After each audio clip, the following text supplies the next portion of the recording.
আমাকে নিয়ে আসতে চেয়েছিল, আমাদের পয়সা ছিল না, পয়সা দিয়ে নিয়ে এসেছিল। আমার আসার কোনো ইচ্ছে ছিল না স্যার।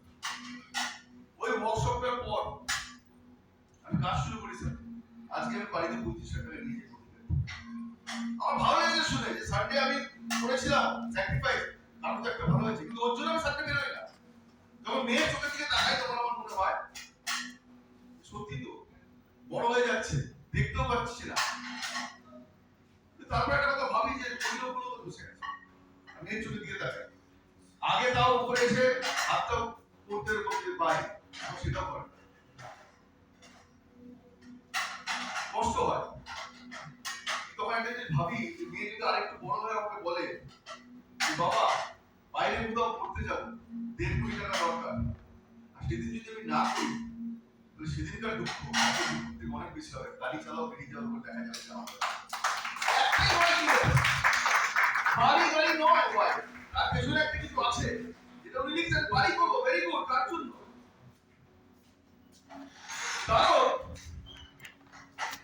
বাড়ি করতে গিয়ে যদি 3 বছরে বাড়ি না হয় তাহলে সেই লোকটা বলবে, আপনাকে বলছি নরমালি 1 লাখ টাকা ইনকাম করতে গিয়ে যদি 1 লাখ টাকা না পায় বা 10 আর 20 হাজার না পায়, তার ফার্স্ট চিন্তা আসবে হচ্ছে না ওদিকের থেকে অন্য কোথাও দেখতে হবে। বিকজ উদ্দেশ্য ছিল শুধু টাকা, হচ্ছে না অন্য কোথাও দেখতে হবে। আর অন্য কোথাও দেখার জন্য সেই কোম্পানিগুলো দাঁড়িয়ে আছে বাইরে, যারা এরকম ফেলিয়ার হবে, যারা হাঁপিয়ে যাবে, যারা টায়ার্ড হয়ে যাবে, তাদেরকে নিয়ে নাও সমাজ। ভালো খারাপ চিন্তা করবে না। আপনি একটা কোম্পানি থেকে অন্য কোম্পানি যাবে, যারা সেই কোম্পানিগুলোর বাইরে বসে আছে, ওরা দেখবে ও তুই 10 টাকা ইনকাম করতে গেছিলি তো, তুই পেলে না তো, আমার কাছে আসার জন্য 15 টাকা। কিন্তু যে তার ফ্যামিলিকে ভালোবেসে বাড়ি করার চেষ্টা করবে, আমার ফ্যামিলিকে সুখে রাখবে, সমাজে কোনো কিছু ছাড়বে না। কারণ সে জানে ওখানেও 10,000, রাইট? আর এরকম কোম্পানি তো বাইরে বসে আছে। আমি তো প্রত্যেকে এক্সাম্পলটা দিয়েছি, একটু সিরিয়াস মডেলটা হালকা করি। অনেকে গল্পটা শুনেছেন, অনেকে শুনেনি। বাইরে যারা বসে আছে তারা তো ওয়েট করে আছে এরকম মানুষের জন্য, যারা কিছুক্ষণে হাঁপিয়ে যাবে, যারা একটুতেই হাঁপিয়ে যাবে,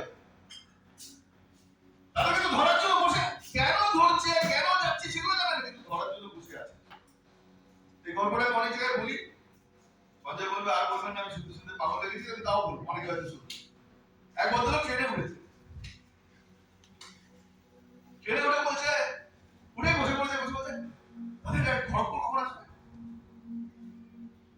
বলছে খড়গপুর থেকে দাঁড়ায় না, মানে যেটা খড়গপুর থেকে এটা দাঁড়ায় না, খড়গপুর দাঁড়ায় না, আমাকে খড়গপুর ততক্ষণ ট্রেন ছেড়ে দিয়েছে। আর যে লোক বলছে দাদা খড়গপুর দাঁড়ায়, বলছি তো আমি ওনাকে জিজ্ঞেস করছে, আমি তো বলছি খড়গপুর দাঁড়ায়, পাশের তোমার খড়গপুর দাঁড়ায়, বলছে দাঁড়ায় না দাদা, বলছে তো। আচ্ছা এইসব শুনে না একটা লোকের একটুখানি মনটা ওকে একটুখানি কষ্ট করে বলছে দাদা একটা আমি আপনাকে বুদ্ধি দিতে পারি। বলছে দিন, আর কি করবো, ট্রেন তো চলছে। খড়গপুর ঢোকার আগে ট্রেনটা একটু স্লো, আর প্ল্যাটফর্মে একটু স্লো করবে। আপনি কি করবেন, যখন স্লো করবে প্ল্যাটফর্মের দরজার পাশে চলে যাবে,